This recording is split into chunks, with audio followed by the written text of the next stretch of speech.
6 வயது லீலா தனது அன்பான பாட்டியுடன் ஒரு அழகான ஆற்றங்கரையில் ஒரு சிறிய குடிசையில் வசித்து வந்தாள். ஒவ்வொரு காலையிலும் லீலா ஒரு மண் பானையுடன் வளைந்து செல்லும் பாதையில் புதிய தண்ணீரை எடுக்க தயாராக இருப்பாள். லீலாவின் பொன்னிற கூந்தல் வெயிலில் மின்னியது.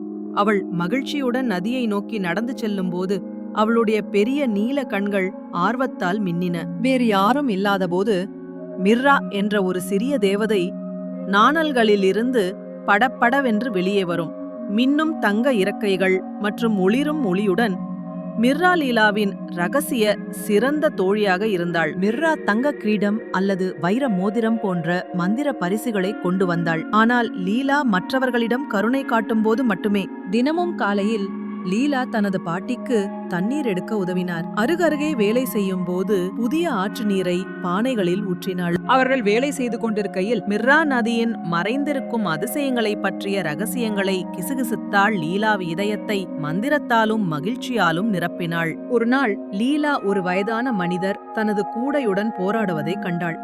தயங்காமல் அதை வீட்டிற்கு எடுத்துச் செல்ல அவருக்கு உதவினாள். அன்று மாலை மிர்ரா ஒரு சிறிய வெள்ளி கண்ணாடியுடன் தோன்றினாள். இது உங்கள் இதயத்தை காட்டுகிறது என்று அவள் கிசுகிசுத்தாள். லீலா அந்த மனிதனுக்கு உதவுவதை பார்த்தாள். கண்ணாடி அன்பாக ஒளிர்ந்தது. ஒவ்வொரு நாளும் லீலா சிறிய கருணை செயல்களை செய்தாள்.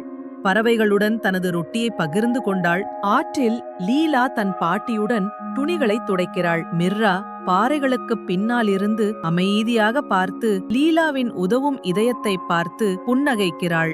ஒரு நாள் லீலா ஒரு மரத்தடியில் ஒரு குழந்தை அழுவரை காண்கிறாள். அவள் அந்த சிறிய குழந்தையை மெதுவாக அணைத்துக் கொள்கிறாள். மிர்ராவின் மென்மையான ஒளி அவர்களை ஒரு சூடான அணைப்பு போல சூழ்ந்துள்ளது. அவளுடைய கருணைக்காக மிர்ரா லீலாவுக்கு ஒரு ரகசியத்தை காட்டுகிறாள். ஆற்றின் அடியில் மறைந்திருக்கும் ஒரு மாயாஜால தோட்டம். ஒளிரும் பூக்களும் பாடும் விளக்குகளும் நிறைந்தது. இரவில் நதி உயிர் பெறுகிறது. லீலா மகிழ்ச்சியால் கண்கள் விரித்து அதை பார்க்கும்போது நிலவொளியில் ஒளிரும் மீன்கள் நடனமாடுகின்றன. மிர்ராவின் மாயாஜாலம் காற்றை நிரப்புகிறது. தொடும்போது பாடும் மந்திர கற்களை லீலா கண்டுபிடித்தாள். ஒவ்வொரு இனிமையான குறிப்பிலும் அவளுடைய இதயம் இன்னும் கனிவாகவும் ஆச்சரியத்தாலும் நிறைந்ததாக வளர்கிறது. லீலாவின் இதயம் கனிவானது, உண்மையானது என்பதை அறிந்து மிர்ரா சிரித்தாள். வேறு யாரும் மிராவை பார்க்கவில்லை என்றாலும் லீலாவின் கருணை பிரகாசிப்பதை அனைவரும் பார்த்தார்கள். ஆற்றங்கரையில் ஒரு சிறுமியாலும் அவளுடைய பெரிய இதயத்தாலும் உலகம் பிரகாசமாக இருப்பதை அறிந்து தேவதை சிரித்தது.